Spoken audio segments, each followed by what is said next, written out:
Live streaming. So I just turned on the live stream. Okay. Hello, everyone. Before we start, in the chat, or if you're watching this via live stream, please enter your name, what city you're coming from. If you want to connect with other folks who are on this call, put your LinkedIn profile. Welcome to today's Let's Talk, how too young to be old, how to stay vibrant and visible at any age with Diane Gilman. You can also add what city you're coming from. For those who are watching this via live stream on LinkedIn, YouTube, Facebook, Twitter, etc., we want you in the conversation as well. So tell us where you're coming from in the comments. And also feel free to connect with each other, ask questions. If something that Diane says really resonates with you, let us know. And I'll be checking the comments throughout our conversation. So the focus for today's talk is really about we're going to talk about ageism. We're going to be talking about Diane Gilman's new book. It's going to be such a fascinating conversation. For those who are new to Community of Seven, there's one singular purpose of Let's Talk, and it's to create an environment where participants can really help support each other and talk about the things that matter most to them. So if you can, turn on your videos because we want you in the conversation. And if you want to leave them off, that's fine as well. But I know from a speaker standpoint, it's so helpful to see your beautiful faces and your expressions and your smiles. So if you can, please turn them on. For the next activity, top right-hand side, put this in gallery mode. So we should probably see each other in a grid. And we always start our calls with a little survey, right? So if the answer is yes, you're going to raise your hands like this. If you really agree, you might want to wiggle your fingers, right? If you're on live stream on LinkedIn, Facebook, YouTube, etc., in the chat or in the comments, you can just type yes or no. So first question, how many of you feel there's a bias for youth in our society?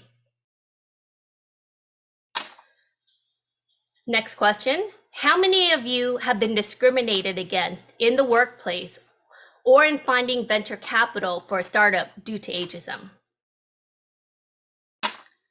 How many of you have caught yourself saying, I'm too old to fill in the blank? How many of you feel that society has forgotten those who are 40 and up? How many feel that age is currently a limiting factor in their life? Last question. How many feel that, like fine wine, you are only getting better with age? Amen. Love that. Okay, so you should probably just see me right now. Welcome to today's Let's Talk, Too Young to Be Old, How to Stay Vibrant and Visible at Any Age. I am so sick of ageism that pervades our society today. I remember I was on Instagram or so, and I was looking at this post, and it was a 30-year-old, and she was saying how she felt like she was too old, and to kind of like pursue her dreams. And it's, I mean, 30, right? Like we're making people feel old at 30, that it's too late, and it's really indicative of the culture, our culture that really glorifies the youth, right? We always hear about the Zuckerbergs and the 20-year-old startups, but the reality is that the average age of business founders hovers over around 40. And according to research conducted by MIT professor Pierre Azoulay, who analyzed 2.7 million people who founded companies between 2007 and 2014, he found that founders were the most successful at age 50, and that they were twice as most likely to experience a successful exit than compared to those founders who were in their 30s. And during the last microlearning that I had with Diane Gilman, I found some nuggets of history that is worth repeating today as well. There's so many successful entrepreneurs and founders who started their companies, who created their personal brands at a later age. For example, renowned fashion designer Vera Wang didn't design her first dress until she was 40. Henry Ford was 45 when he created the Model T car.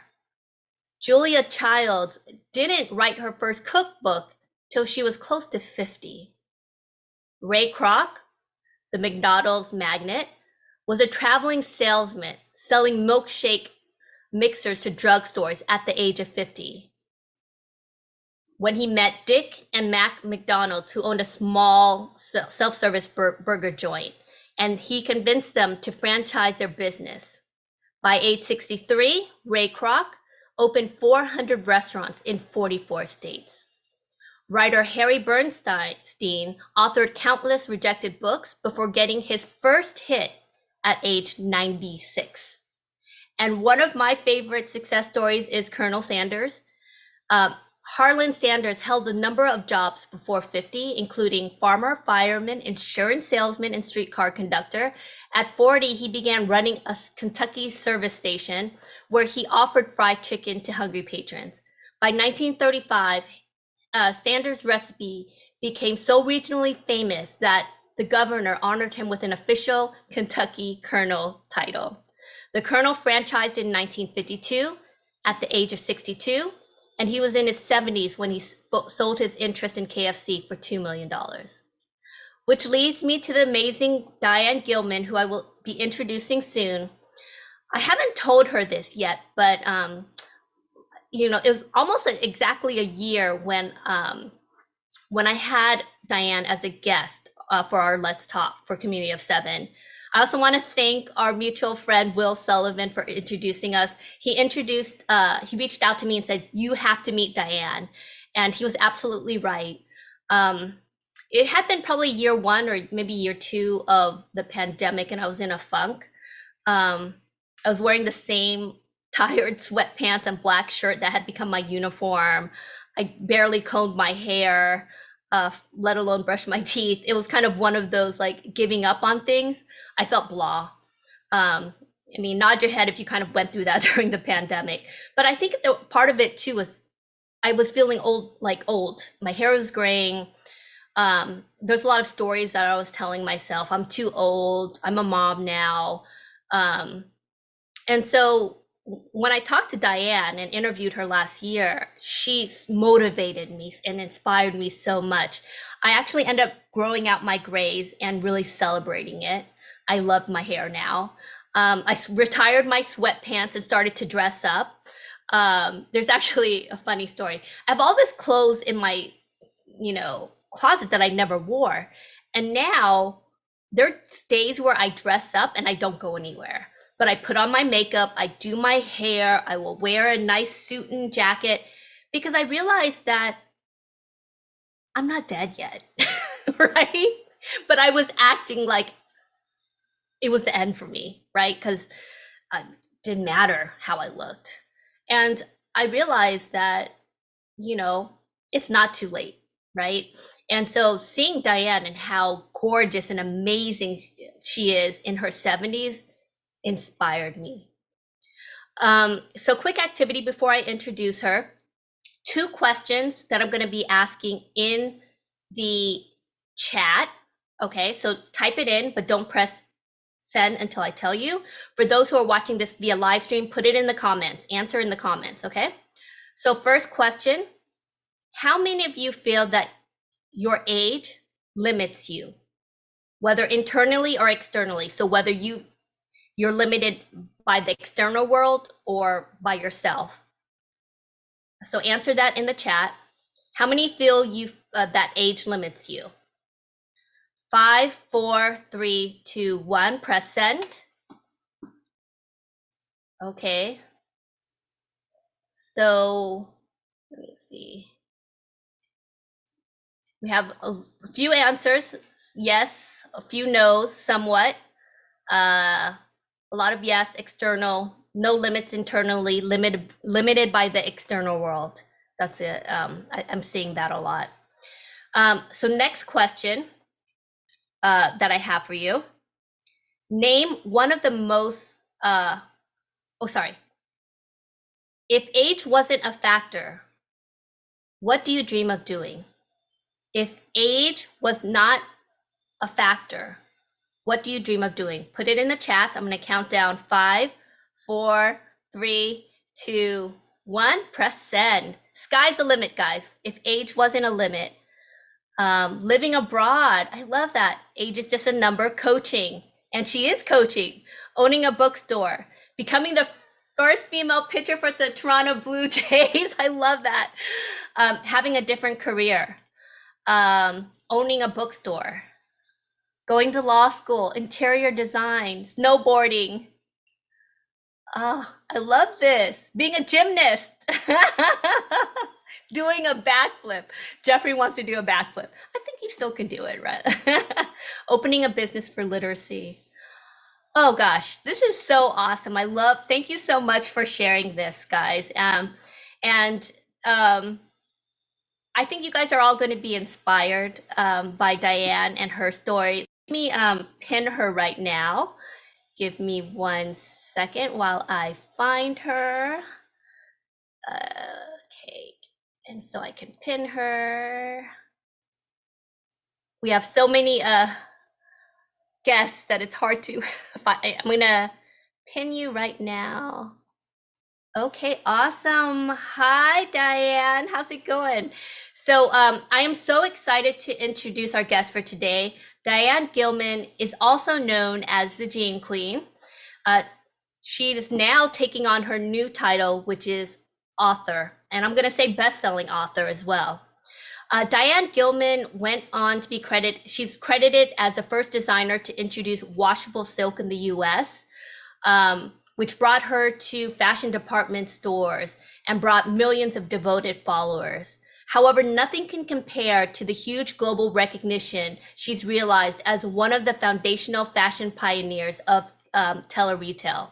She has spent the past 27 years on HSN, the longest running fashion personality. Her fashions has appeared on HSN in the USA, the Shopping Channel, Canada, QVC UK, QVC Italia, QVC France, TVSN Australia. Her first book was published in 2013, Good Genes, which was Diane's autobiography, written and dedicated to the baby boomer generation. She has a second book coming out that I'll talk about in a second.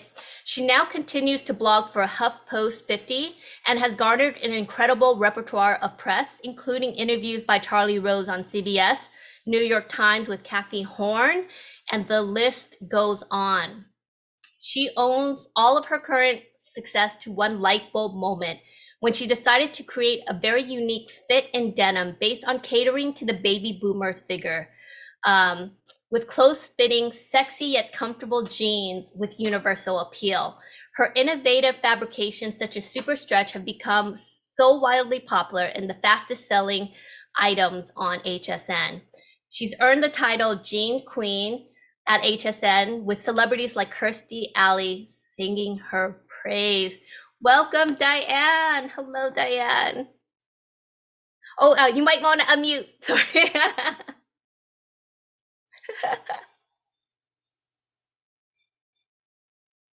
Mute. Oh, how does that work? Oh, look at that. Technology. I've become technical. Right?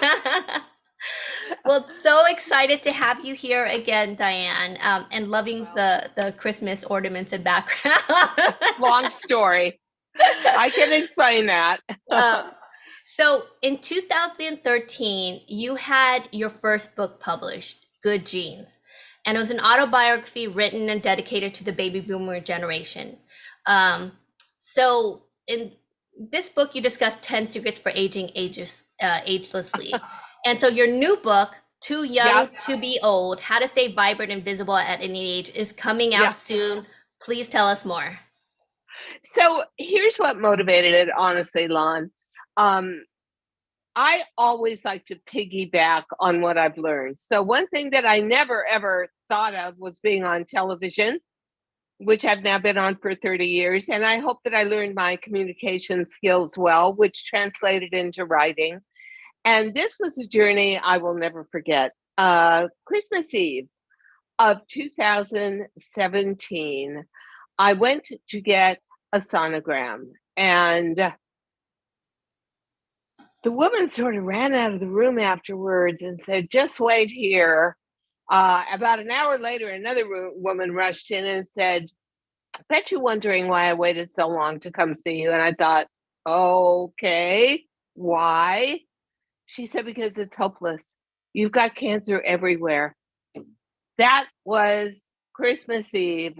And long story, I called a good friend of mine, my co-author, Jan Tuckwood, and said, doesn't look good, doesn't sound good, but you know what? I want to make it a journey.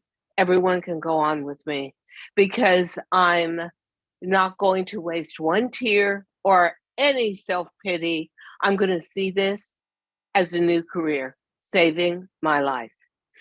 And Jan and I went through it, and luckily I had incredible medical, and I came out fine.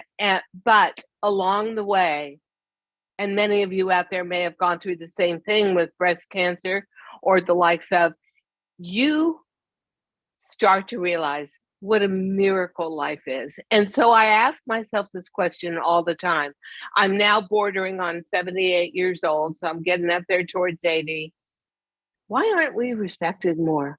Why aren't we used for the skills that we've developed all our lives? Whether you've been a mom, or you've been a CEO, or you've been a fashion designer like myself, why are we devalued? As our numbers increase, and that also includes the number of people over 55 in this country. We are now a graying nation. We will very soon, I believe in 4 or 5 years, be the majority of America. And what is there for us? That's how I came to develop my brand, DG2. I became a middle-aged, overweight, not so happy about my shape anymore woman at 58, and I couldn't find anything that fit. So I had a light bulb moment at 59 years old, and the light bulb moment was, why don't you develop a jean for yourself? And once I wore it, I thought, I feel sexy again. I feel relevant again. I feel in the mainstream and the flow of society again. Wouldn't millions of women feel that way? Well, guess what? Shot up to $100 million a year of, quite frankly, middle-aged baby boomer jeans being sold. And then we expanded, and the bottom line is I've remained number one, even through breast cancer, even into my 77th year. I've set all sales records. And I say this to you. If I hadn't already been under contract at the age of 58, nobody would have listened to me. Even that current business partner I had then, I said, I've got an idea, and something just tells me in my gut, this is huge. I created a jean for my body, big tummy, big waist, flat behind. Yeah, you guys all know the story. And I think we could sell millions of them. And you want to know what my middle-aged partner said? He said, who wants to see a tight jean on a fat old chick? And I thought, okay, that's it. Had enough. Gonna do it. So, had a chance. I went on air they gave me like half an hour, 5 a.m. on a freezing Friday morning in February. And we sold 5,000 pair of those jeans that no one had ever seen before. No one had worn. There wasn't one review at 5 a.m. in the morning. And it was history. But the truth is, I went against every societal truth. I'm in 2 industries, visual, television, and fashion, that are completely age-phobic and totally youth-obsessed. And if I hadn't already been within a contract, nobody would ever have given me a chance. As it was, I could tell you, every contemporary of mine, except Calvin Klein, Ralph Lauren, they weren't designing anymore at 58 years old. And me, even though I've had successes I was still looking for that big break. And I will tell you what, now when I look back and I think what a miracle it is and how we've remained number one for a third of a century, almost 30 years, I have to say to myself, would this have happened to me if I had just been on the streets pounding the pavement saying, hey, yeah, I know I'm almost 60 years old and I know there's no other designers who are 60 years old unless they're legends already, but I've got this idea and I really believe in it. Nobody would have funded me. So looking back and never wanting to rest on my laurels and knowing that I have beat against every stupid wall of ageism, I say this to you. It's never too late to be creative. It is never too late to stop saying, I'm too old. You are not too old. I want to read some facts for you. If you live to be 75 today, you got a pretty clear chance and shot at hitting 100. This is your third act. Use your time wisely. These are the most precious years. These are the years where we really realize what a privilege it's been to be alive this long. When I think of what I see on television that represents age, I think age equals sick, age equals disease, age equals weakness, age equals powerless, age equals less than, age equals sad, decline, and finally, age equals game over. Do you know I had my best sales year ever last year at the age of 76? I'd been turned 77. It ain't over till it's over if you don't say it's over. And truthfully, another scientific fact, 70-year-olds, that is the happiest decade, medically speaking, of most people's lives. So the book also has 25 rules in it for girls who hate rules. Rules about not only aging, but acknowledging where you're at. You know, there's a commercial on cable television, and I think it's for something like Medicare or Medicaid, and a woman comes out and says, oh, I'm at a certain age, but number's unlisted. My number's listed. I want everyone to know I'm 77. I want everyone to know I'm still fascinated. And I want everyone to know I could have stayed in tele-retailing forever. And I thought to myself, you know what? You were always an adventurer, Diane. You were so brave in your youth. Why are you staying someplace where you're not growing? And knowing, and maybe it's a good thing as you get older, that yeah, you're not infinite. You're not going to live forever. Use this time wisely. So you know what, Lon? I thought to myself, I'm going to be brave. I'm going to write a second book. It's going to be about aging differently. And I'm going to step out of my comfort zone. And I want to become a spokesperson for my generation. Love that. I love that. It's so two quotes come to my mind. One I actually posted today by chance, and it's if you don't ask, the answer is always no. And I love that fact that you basically created an industry, right, where there was none, even though It's everyone true. was telling you you can't. That's so powerful. And you didn't let people saying no deter you. You built your own table. Yeah. The other quote that I'm reminded of is something that you recently posted on Instagram. And it's this, and everyone should hear this right now. Own your power or someone else will. Oh, yeah. Own your For power sure. or someone else will. What does this mean to you, Diane? And how has this philosophy impacted how you live your life? You know, that is a favorite saying, and I've got another favorite saying, which is never judge your self-worth by what other people offer you.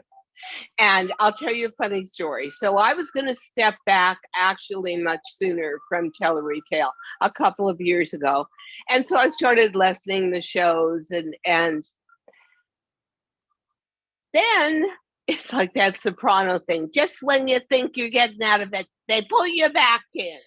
So they go to, and it was not HSN, it was the companies that I work with, made me an offer to stay at about 1/3 of what I was earning just 6 months before. And I thought to myself, this is ageism. I mean, I'm not worth any less. Actually, if you're asking me to stay, I must be worth more. So to me, own your own power and know your worth are the same thing. And, you know, I was at a seminar for beauty recently. I was invited. It was a very small, tight, very high-end group. And I was 25 years older than anybody else there. And one of the women actually said to me, why do you care anymore? And I thought, oh my God, I'll never stop caring. I'll never stop trying to be better, to break the mold.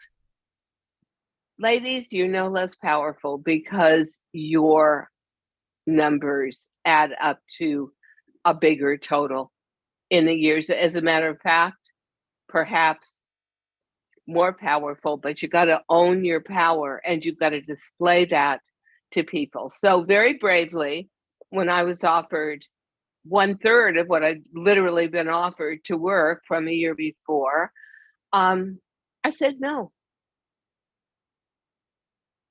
And that was the bravest thing I ever did in my life. I could have stayed in a comfort zone for the rest of my life, as long as I was physically able. But guess what? That's not me. For a girl like me, playing it safe is probably the most dangerous thing you can do because you really lose the appetite for life. I am dedicated to make my third act, the last third of my life, the grand finale. I see my life as a Broadway musical, and this is where the big song comes in and the romance happens. And you know what? Learn to love yourself. Learn to forgive yourself for getting old. So many of us get angry. It's like, oh, I can't deal with my hair anymore, or look at my body, or whatever. Life's a miracle. I know because I came back from stage 3 breast cancer. And I cannot tell you how much I appreciate my health today and the fact that I'm excited about my next step in life. And I think that excitement is the bridge that builds year upon year. And I will not let ageism stop me. If I don't find the door in the brick wall, I'll pound down that wall, but I will get to my next step in life. As you know what, if it doesn't cost you anything, but could turn out to be the biggest thing that ever happened to you, why not take the chance? And on top of it all, you know, it is never game over. So I would love to see images on TV and in the press that are not, I mean, my God, all I ever see my generation doing on cable television is taking some new drug for some horrific disease. We're so much more than that.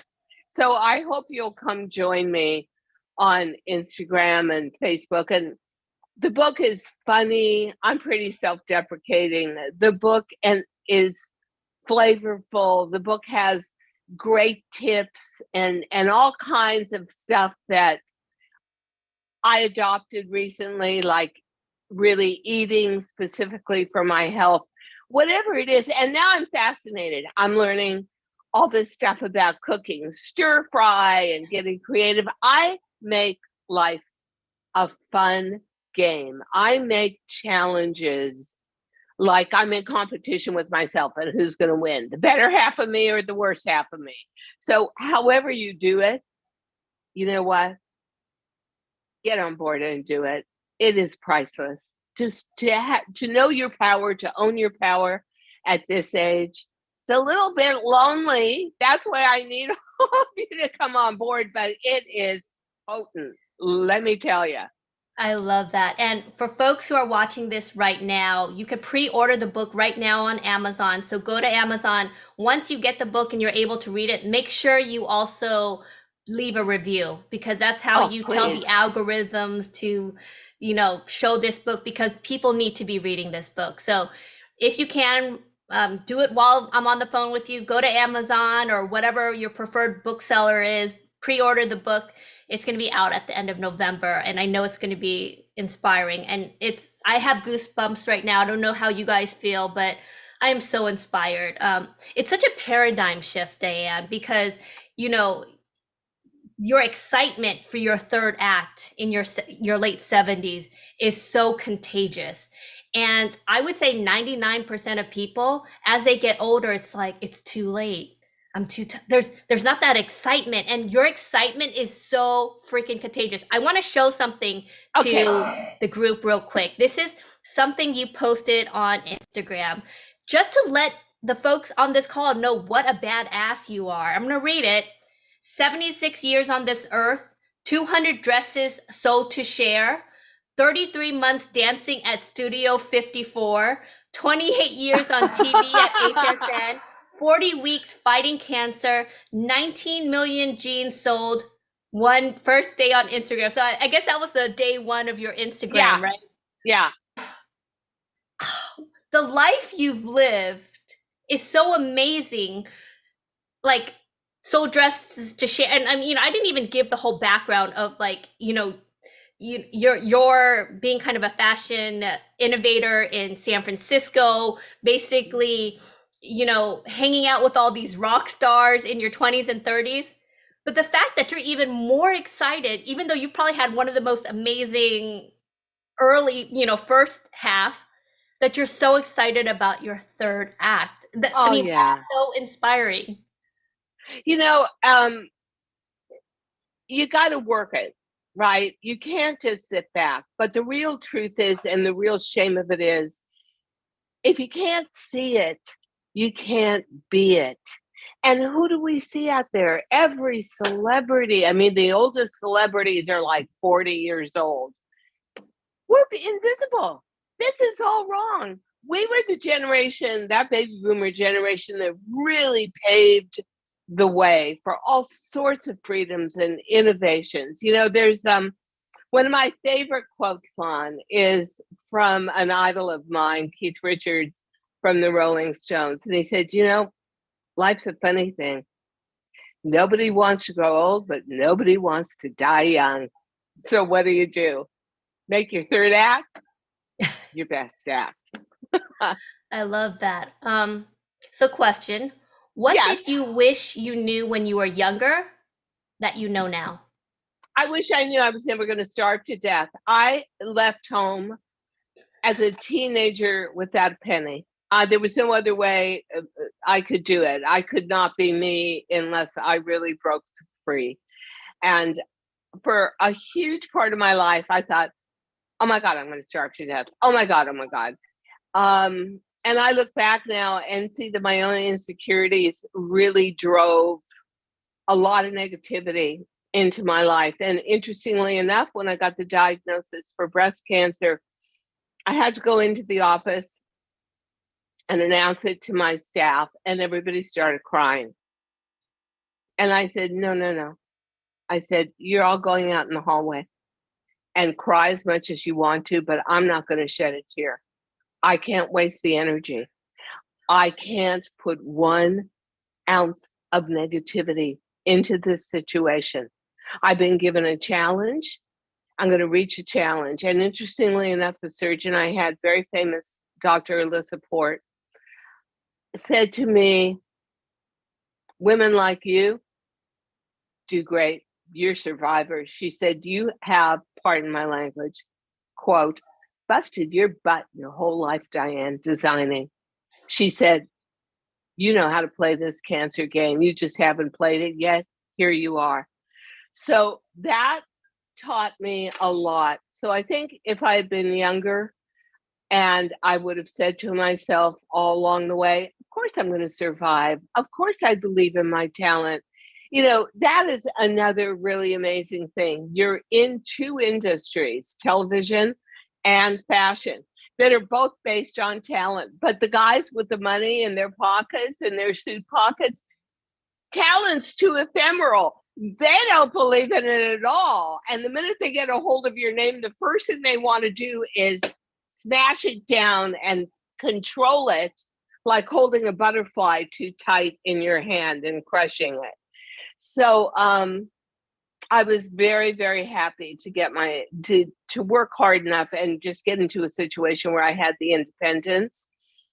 And now, yeah, I definitely have my moments where it's like, are you crazy? You left an industry where you're a legend and you could just sail out to do something totally new, like be a spokesperson for what I like to call my Silverellas, all my Silverella ladies. Hell yeah, I'm going to be true to me. So if I had to say one thing to anybody out there who's terrified of aging, which is 99.9% of everybody, I would say, stay true to yourself. You can never go wrong down the highway of life. I love that. So I know we talked earlier about you still caring about how you look, the next chapter of your life, et cetera, et cetera. However, I feel like the difference between people who live their full authentic lives and people who don't is this point where they stop giving a shit what other people think. Yep. Right? Where they Yep. stop caring what other people thinks of, oh, I'm too old for this, or what are they going to think? Or, well, I can't do this because. At what age did you stop caring what other people thought of you? Well, there was split. When you're on television, a lot of people are critics. So that was always, you're always hearing what other people think of you on TV. However, I think when I became a widow, I gained about 100 pounds because my husband had colon cancer, did not survive, and I couldn't eat. So I sort of went down to like 98 pounds. And then after he died, food became my companion. I'm an emotional eater. I shot up to 200 pounds. And I heard plenty from all the people that were watching me on TV, like, Diane, you're splitting out of your seams. I hadn't invented the gene yet. I couldn't find a gene that fit my body. And I think when I invented that gene, went out and bought some denim and had the ladies in my sewing room take my measurements, my waist, my stomach, everything, put this gene together. And I walked out on the street. I'll never forget it. And I was walking down 34th Street in Manhattan to work. And there were two Con Ed guys in a tunnel with a ladder. And one of them was pretty cute and young.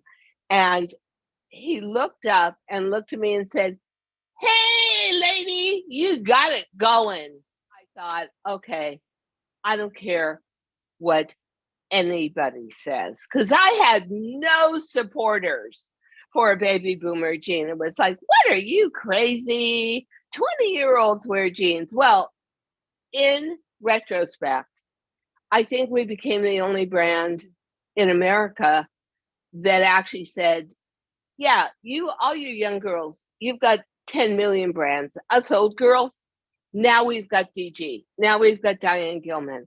And I played everything off of that. I was my own fit model. I did what I needed to do. And all along the way, it was whatever backer, financial people I had, it was, we want a younger audience. And we don't understand why you're not going after 30-year-olds. And it's, you know what? Bye. I'm not going after you anymore. I found that if you are looking for someone that believes in you, good luck. Only one thing counts: believe in yourself, no matter what age you are, remember, if you're up around it where I am, 77, I got a good shot of being 100, and I'm going to work really hard for that.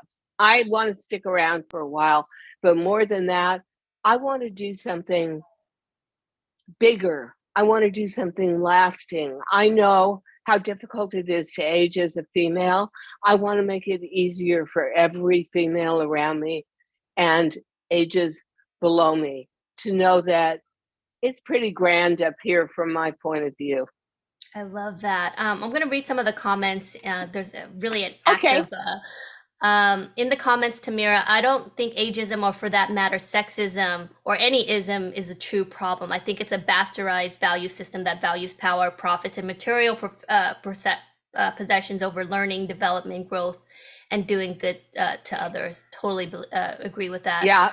I'm going to go to questions in a second, but I want to kind of spotlight Jan, who's read your My book, and fabulous yes, my yes, Jan, co-author. and she talks about escaping your abusive family situation. So can you, because I mean, you've lived a fabulous life. So and you talked about it the last time we interviewed you as well. But for the folks who are kind of new for to today's call, just to for them to kind of know that you didn't have it easy, you didn't have it put on a silver plate, right? Can you kind of talk about your previous experience I'll and do how it that very influenced you? quickly. So I'm firstborn Ukrainian. My parents came over from Poland and Ukraine at around 1904, and their whole life was shadowed by the Depression. My mother went from being a debutante to being a chambermaid when they had to, in 1929, turn their mansion into a transient boarding house. She became chambermaid. My grandmother became the cook. My grandfather became the super. And so when, as a little girl, maybe 2.5, 3, I wanted to be a designer. I wanted to learn how to sew. I already knew exactly what I wanted to do. The battles began. I was not going to wind up being a seamstress. My mother had to sew all the clothing for her 7 brothers. They couldn't afford ready-made clothing. So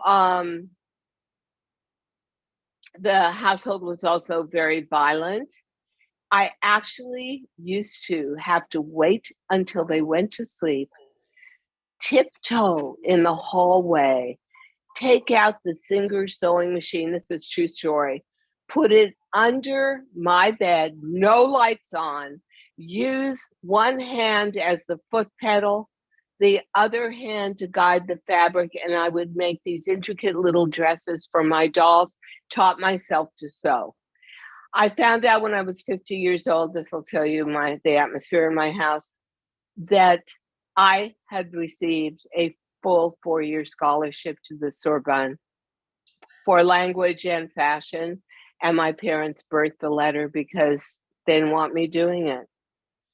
So I left home with like 15 cents in my pocket. And I led a rock and roll life for years, opened a store called I'm a Hog for You, Baby, which we thought was the first rock and roll song ever recorded. So all of my life, I've fought against restriction. I've tried to extend myself and understand the depths of my talent. But one thing for sure, talent could be anything. It could be you bake the best gingerbread in your little town, and maybe you want to go sell them at some artisanal bakery. Whatever you do, believe in yourself. Don't wait for other people to do it. And you know what? That belief, if it's strong enough, will be contagious, and you'll have a whole group of people who understand your mission. And I'm a girl with a purpose. I've led a completely purpose-driven life. So everybody says, "Oh, Diane, you've been working since you were 9 years old. Give it up, relax." I don't want to give it up. I want to take every skill I have, maybe the prestige I have from my career, a fully working brain at this point, and the feeling that I have got something big to accomplish with the rest of my years and make it happen. So here I am again with everybody saying, "Oh, Diane, why don't you just kick back and relax?" No, not going to happen. I love that. And it kind of, if you think about children when they're younger, they want to be astronauts, they want to be artists, they want to be basketball, like they have such big dreams, right? And then as we get older and we're told by society, "Oh, you can't do that, that's not realistic." Yeah. And like in the beginning, I asked the group in the live Zoom audience, "What do you want to be if age wasn't a factor?" They wanted to start their own business, they wanted to be, XYZ. And what you're saying is, it's not too late. It's not too late. I Go never for it. use that word. I never say it's too late. I never say I'm too old. That is not in my language. Get rid of it and get proactive. Because one thing for sure, I always see myself as like a vintage Thunderbird or something. You can't drive it the way you drive a regular old car today. You got to baby it. You got to take care of it. Take care of yourselves. Make it a challenge. Make it a goal and a purpose that you can achieve and feel good about yourselves. I mean, after cancer, I really reined it in. How I ate, how I drank, the hours I kept. And because I want this old body to be around for a while and be cruising and working. And so I hope I get this privilege. I hope that the message I gave with DG2, which was, it's never too late to be a cool girl. Diane, I'm going to stop you because Extend. you're already doing it. It is Okay. already happening because you have inspired so many people, millions of women, men as well. So it's already happening. So I just want to stop you there. Thank I you. want to read some of the quotes from the folks who are in attendance today. Diane, you are inspirational, affirming, reassuring, and amazing. Mary says, "I am so glad Diane will be the champion for us aging ladies. Yay. I can't wait to Yay. see what you will accomplish." Tamara, brilliant truth. I want to take the gifts I have and use them. And a lot of folks, I needed this today. You're inspiring the folks who are on this call. We have a question from Denley McIntosh. Denley, do you want to unmute and ask your question, or do you want me to ask it for you? Denley? Yeah, I guess I could. I could. So yeah, Diane, thank you for sharing your story. I think my pleasure. And I know I don't know how many men are on this because when it comes to sometimes these kind of these topics, men kind of absolve themselves. And I'm married in about 20 years, and I figure it's always good to kind of hear what women are saying, and also men obviously share concerns about aging as well. So yeah, to say, and I guess this is kind of related to you and your late husband. And sorry to hear the story that he's gone through and the pain and transitioning. I was just wondering, how did that shape you in this sort of reckless abandon to be who you are? How did that passing shape who you are today and your attitude to just live your all and your best? Just curious about that. Great question. Thanks, Denley. I think Denley, I think that was a man that I was privileged to live with for 20 years, because he always used to say to me, people treat you like a plow horse, but you are a racehorse. You are a champion. He saw me. He saw what was important to me, that my talent and using it and fulfilling it. For me, designing was like breathing air. I had to do it. So I had to be with somebody who was almost willing to be the power behind the throne rather than the power with the woman behind the throne. And when he was so supportive of me, and I had such a crazy childhood with my father, it broke me for many years. I remember right after he passed away, walking down a street in Manhattan and looking at a group of people who were having a really good time and laughing and thinking, how long has it been since I've laughed? A year? 2 years? I was primary caregiver. I think it set me up to be braver, tougher, and possibly more single-minded. I think that you would find that most people like me that are born to do something, that are born with a dream and fulfill it, we feel sometimes very, very isolated because everybody else wants to go out and play and vacation. And no, I never wanted to do any of that. I wanted to work. I worked 7 days a week. And, you know, I have to tell you, looking back on that, I think my husband would have been really proud of me. I think he would have been amazed at the pragmatic attitude I took with cancer, because when he had cancer and he passed in 1997, there were no cures. If you were cured, it was pure karma and luck. So I think of him always. And I think of one thing he had to say, because I said, you know, you're everything to me and you're so wise and you're always figuring out how I'm going to get from A to B. What will I do without you? And he said, we've had a million conversations and said a million thoughts to one another. It's all there in the library of your brain. I'll always have an answer for you and I'll never leave you. Oh. Sorry You're about gonna that. make me cry, Diane. Stop. He was great. He was truly unique and a very talented guy himself. And after that, and after being the sole caregiver to him for 7 years of brutal cancer, I thought, I've got to do something. What has never hurt me in my life? And you know what? It was my talent, because I always nurtured my talent and took care of it and loved it and felt so privileged to have it. And I thought, I am going to micro and macro focus on developing that talent even further. So even in his own way of leaving the physical plane, he set me up to be the success I became. Oh, thank you. Thank you for sharing. Yeah. So some quotes of some comments in the chat. Denley, thank you for your openness and vulnerability. I know your husband would appreciate your boldness and service to others, especially for more seasoned women.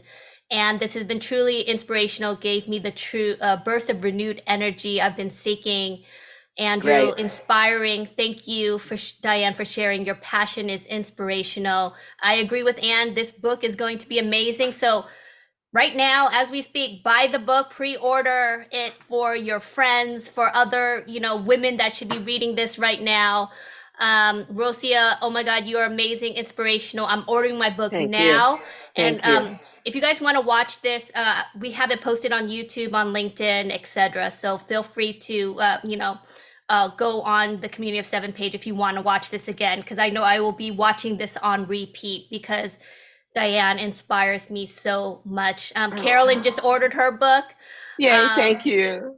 So, and Cree has a comment. I love your approach to cancer. When I was diagnosed with breast cancer, I felt that's when I stopped caring about what other people thought. However, it was not until recently that I started on my own path to living out some of my dreams. You're very inspirational and a reminder that I am not too old to live out my dreams. Never. I love this. Age is not a factor. I love this. Does anyone have, I might have room for one more question. If not, I'm going to ask my question. Anyone, you can just unmute and ask your question. Otherwise, I'm going to ask Diane a question. Okay. So the final question I have for you, Diane, what's the one piece of advice that you would want to give everyone who's watching this right now? The one piece of advice that you think will kind of that they need to hear? Tune out everything except what's in your heart. You may have children who say, "Oh, Mom, come on, don't strain yourself. You've got a heart condition. You've got a community around you in church that wants you to be a certain way." Tune it all out. It's your life. It's a privilege to be alive. And I don't know that I've ever seen life as more beautiful and more poignant. Maybe it's that whole thing of you go through a good meal, but you really love dessert, and the dessert is like, "Oh, I'm down to one spoonful left," and that's the best part of the whole meal. See your life that way. Don't let others limit you. People are scared. They're scared of other people's talent. They're scared of other people's vision because it's not their own. And fall out and do what you know you really want to do. You're in charge. It's your life. Love that. Okay, final question. Besides buying your book, Too Young to Be Old, on Amazon right now, and after you get the book, reviewing it, okay, how else can we help? Tell us where we can find you, anything else we should, the folks on this call should know or watching on live stream. I have my own website. You can go to thedianegilman.com and you'll see Instagram, TikTok. Don't get lost in the kitten videos. I do. Facebook, and my own website. And my website will become very active with the book, but also giving tips for just, I think the hardest thing of all about being older is probably like if you are in a wheelchair, trying to live in a house, a 2-story house that doesn't take anything like a wheelchair into account. That's a little bit what being 77 is like. No, I can't run a marathon anymore, okay? But I can still think, I can still create with my heart, I can still enjoy life and find inspiration. So I would honestly say, love the moment you're in. Love the decade you're serving right now. And just know there's a lot out there waiting for you. And I'm going to fight for all you guys. That's what I'm about. I love that. Okay, so you guys know the deal, you regulars. Turn on your videos right now, whoever's on Zoom. Unmute yourself right now because Diane deserves a round of applause and we need to see your faces. So I don't care how shy you are. Turn on your videos. Hi, Jan. Hi, Jan. Come on, round thank of you, applause Lon. for Diane. She deserves it. Woohoo! Thank you, Lon. Thank you so much for everyone who's joined on the live Zoom audience. I love seeing your beautiful faces. Diane is so inspiring. Make sure you buy her book. Thank you for the folks who watched this on live stream on YouTube, Facebook, LinkedIn, etc. If you want to watch this on repeat, go to YouTube, search for it, or on any of the social media channels. That's it. Once again, round of applause. Thank you, Diane. This was fabulous. Thank you all so much. Thanks so much, everyone, for joining. Bye-bye.